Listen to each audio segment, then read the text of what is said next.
दोस्तों आज का वीडियो बहुत ही ज़्यादा खास है क्योंकि आज का डेट ऐसा है कि अगर आप इन्वेस्ट नहीं करेंगे, पैसा सुरक्षित नहीं करेंगे, तो हो सकता है कि आपका फ्यूचर बहुत ही अंधकार में हो, फाइनेंशियल फ्रीडम नहीं मिल पाए। तो इसीलिए बहुत से लोगों के कमेंट आ रहे थे, लोग पूछ रहे थे कि बताइए हम कैसे इन्वेस्ट करें जहाँ पे कोई भी रिस्क ना हो, बिना किसी रिस्क के कि हम जो भी पैसा डालें 1 लाख डालें, 2 लाख डालें, 5,000 डालें, वो हमारा सुरक्षित ही रहे। तो आज की इस वीडियो में मैं आपको बताने वाला हूँ कि पीपीएफ अकाउंट क्या होता है, इसके बेनिफिट क्या है और इसमें रिस्क है या नहीं, आपको इसमें इन्वेस्ट करना चाहिए या नहीं, पूरा डिटेल बताऊंगा। तो इसके लिए वीडियो को लास्ट तक देखिए। चलिए जान लेते हैं। तो दोस्तों बात करें पीपीएफ के बारे में, तो ये एक सरकारी योजना है। सबसे पहले जान लीजिए कि ये कोई प्राइवेट योजना नहीं है, म्यूचुअल फंड नहीं है कि आप कभी भी पैसा डूब जाएगा या फिर कुछ हो जाएगा। ये एक गवर्नमेंट द्वारा निकाला गया पीपीएफ योजना है, जिसमें आप हर साल एक निश्चित राशि जमा करते हैं, पर सरकार द्वारा ब्याज दिया जाता है यानी इंटरेस्ट दिया जाता है। और यह लंबी अवधि की बचत और भविष्य की सुरक्षा के लिए बनाया गया है। और इसका लॉक इन पीरियड 15 साल का है। इसका मतलब ये है कि जैसे मान लीजिए कि अगर आप किसी कंपनी में काम करते हैं तो आपका पीएफ कटता होगा, प्रोविडेंट फंड, लेकिन वो क्या होता है कि जो बंदे काम कर रहे हैं उसी को मिलता है। इसीलिए सरकार ने पीपीएफ निकाला है, जिसमें कोई भी आम इंसान खाता खुलवा सकता है और पीएफ की तरह ही पैसा सुरक्षित कर सकता है और फ्यूचर में उसे यूज कर सकता है। चलिए इसके और बेनिफिट को जानेंगे तो आपका डाउट और भी क्लियर होगा। फुल फॉर्म क्या होता है पीपीएफ का?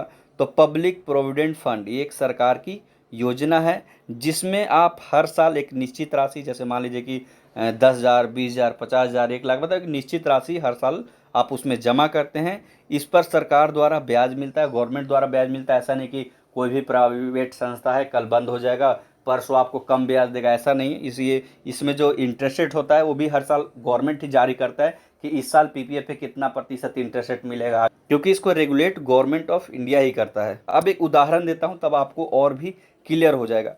मान लीजिए आपने पीपीएफ का अकाउंट में हर साल 50,000 रुपये जमा करना शुरू कर दिया।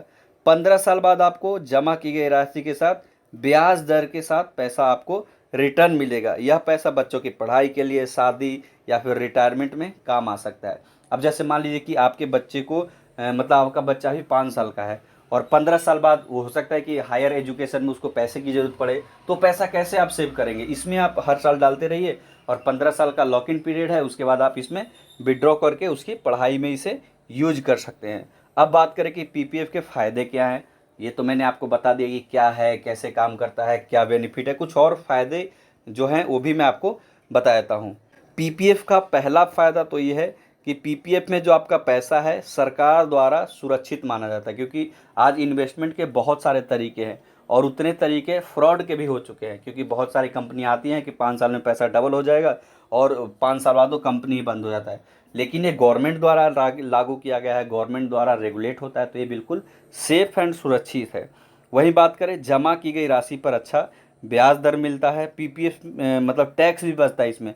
जैसे और भी इन्वेस्टमेंट होता है उस पर क्या होता है, एफडी ही अगर आप ज़्यादा अमाउंट का 10 साल के लिए कर दीजिए, उस पर आपके इंटरेस्ट लगने शुरू हो जाएंगे, टैक्स लगने शुरू हो जाएंगे, लेकिन ये टैक्स फ्री होता है। और मेच्योरिटी पर जो आपको पैसा मिलेगा वो भी टैक्स फ्री रहेगा, ये भी आपको यहाँ पे रिलीफ मिलता है।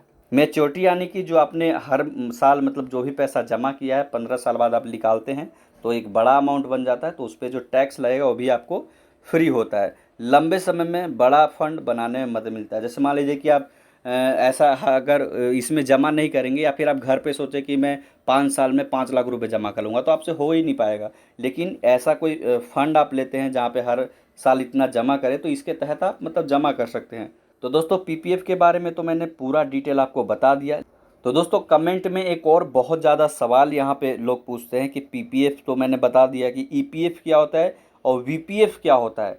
तो इसके बारे में भी यहाँ पे वीडियो रेडी है, अगर आप कमेंट करेंगे तो मैं इस पर भी एक डेडिकेटेड वीडियो बना दूंगा, देख सकते हैं। इस तरीके से मैंने यहाँ पे इसका तीनों का कैटेगराइजेशन किया है, जिसमें मैं आपको बताऊंगा कि तीनों में क्या डिफरेंस है, कौन सा आपको चुनना चाहिए। तो इस वीडियो के लिए इतना ही। वीडियो पसंद आए तो वीडियो को लाइक कीजिए, चैनल को सब्सक्राइब कीजिए। अभी के लिए इतना ही। Thank you for watching.